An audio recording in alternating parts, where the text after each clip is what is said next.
Hello, everybody. It's Ryan Fontenot here once again with the 1 Million Cent Podcast. Thank you for joining us today, whether you are watching or listening. We are thankful you are here. We are at this podcast very simply to help train 1 million students around the globe to share the gospel by 2030. I believe that most followers of Jesus know they need to be telling others about Jesus, but so many of us do not know how to tell people about Jesus. We understand that we don't just need to stir up people by saying, hey, go share your faith.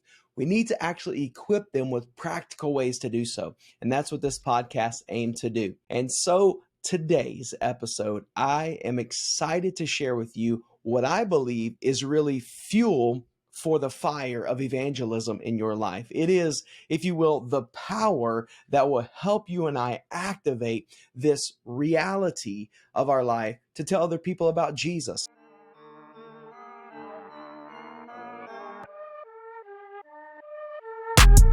This fuel can be summarized with maybe this simple title: Just Ask.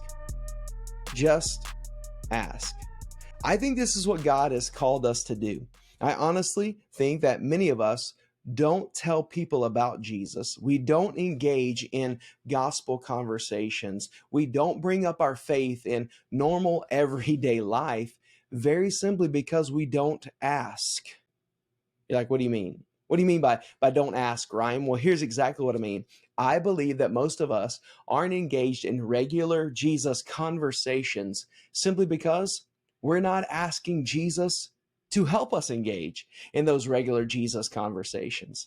I recently released a book called Live Sent. Now, this book is simply aimed at helping equip. It's a practical book that will help you understand the why, the what, and the how of sharing your faith in everyday life. One of the chapters is about this very thing.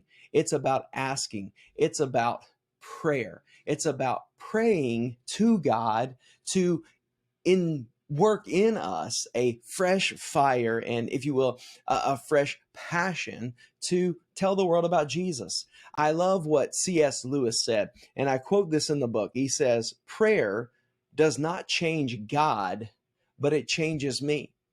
I believe that if you and I will begin to regularly engage in prayer for gospel opportunities, if we'll regularly begin to engage in prayer for lost people, if we will regularly begin to engage in prayer for God to use us to tell other people about Jesus, here's the great thing.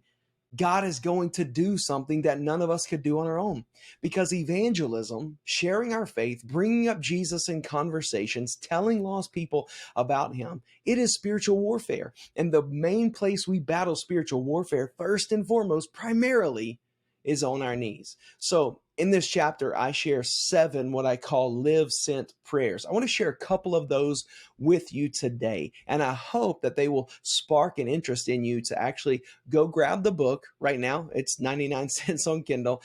Go grab the book and pick it up so that you will know the why, the what, and the how of, well, really living sent. Here's one of my favorite ones. It's actually the first prayer, and it is this: you and I need to pray regularly for a heart for God. We need to, as believers, regularly be asking God to help us fall more and more in love with him. It's all based out of Mark 12:30 that simply says this from Jesus' own lips. Ready? Love the Lord your God with all your heart, soul, mind, and strength. See, I believe evangelistic or Jesus conversations don't first take place out there. They first take place in here. Why? Because you and I talk about what we love. Listen to anybody talk for any amount of time, and what they love will come up. And when they talk about what they love, there will be a passion about it, whether it's a sports team, whether it's the latest crypto, whether it's something they found on Pinterest, whether you name it. If they are passionate about it, it will come up in conversation, and it will be obvious when they're having the conversation. So that begs the question, do we love Jesus? Do we love the Lord with all our heart, soul, mind, and strength?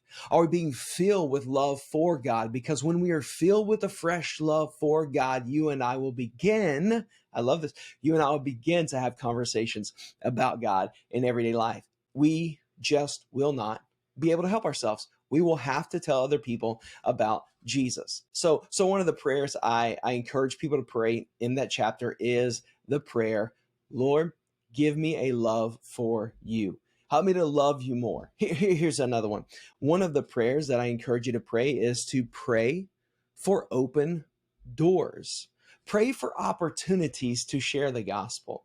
Here's what I found in my life. When I'm asking God regularly to regularly give me opportunities, to regularly talk with people about Jesus, I regularly have those opportunities to have regular conversations about Jesus. It just happens. And I don't know if that is just me being more aware or God giving more opportunities or some supernatural combination of both. But I'm telling you, and I've had conversations with a lot of people who attest to the same thing. If I'm praying consistently, God, give me opportunities to tell other people about you, I have more opportunities to tell people about Jesus. It is an amazing reality. So prayer is really where the power comes from, and prayer on our knees for people is really where living sent begins. We often don't tell, we often don't share because we first have not asked. So I would say a prayer you can pray is, God, give me a heart for you. Help me to love you more. And out of my love for you, help me to that to spill over in conversations. God, give me opportunities. Help me to see and to recognize. Give me eyes to see and ears to hear and a mind to realize, hey, that's it. And then, so that may lead to a third prayer I would share. And this will be the last one I'll share for you today, but I do encourage you, go grab the book. You can go to livesentbook.com. It's there. You can purchase the book right now, Kindle 99 cents. And hey, if you do get the book, leave us a review, leave us a rating, and share it with others, because that's how it goes up the charts, and that's how more people get it in their hands and they understand the why, the what, and the how of living sent. Here's a third prayer that I would just share with you today. Hey, pray for boldness. Pray for boldness. That's one of the prayers. Pray for boldness. Why pray for boldness? Well, the Apostle Paul in Ephesians 6 asked the church in Ephesus to pray something for him. He says, pray that I would boldly declare the gospel as I ought to. Now, think about this. Paul was one of the most bold guys that we've ever seen in the history of Christianity. And here's what he asked the church to pray. Pray that I'd be bold. Now, I don't know if he was bold and he prayed for the church for him to stay bold, or if he wasn't bold and he became bold simply because the church was praying for him to be bold and the Holy Spirit emboldened him. I don't know. And here's the truth. It was some beautiful combination of all of that. But we all need to pray for God to give us a holy boldness, not a fleshly, cocky arrogance, but rather just a holy boldness to share what we believe, why we believe what we believe, and tell other people about Jesus and let God do the work. So God, give us a boldness that when we see the opportunities to open up our mouth and share with people about Jesus, talk to people about the Lord. This is what we are called and have the joy and the duty and the delight of doing, telling other people about Jesus. So I hope that today those three prayers will encourage you. And there are four more. And I always tell people this: if you will take those 7 prayers, put one each day as a reminder on your calendar, you can pray through these prayers, all 7 of them, weekly. And as you make these a regular rhythm of your daily walk with Jesus, I know what will happen. Jesus conversations will become a daily, regular part and rhythm of your walk with Jesus. You will begin to have more Jesus conversations when we just ask. So I encourage you today, no matter where you are, no matter how long you've been walking with Jesus or how short of a time you've been walking with Jesus, hey, do me a favor today. Start praying. God, give me a love for you. Give me opportunities to share your love with other people, and give me boldness to open up my mouth and step into those opportunities to share the gospel. Hey, I hope you're doing awesome. Thank you so much for listening. Don't forget to share this out to someone who this may encourage today. And as always, simply remember this: today is a great day to tell someone about Jesus. So let's go.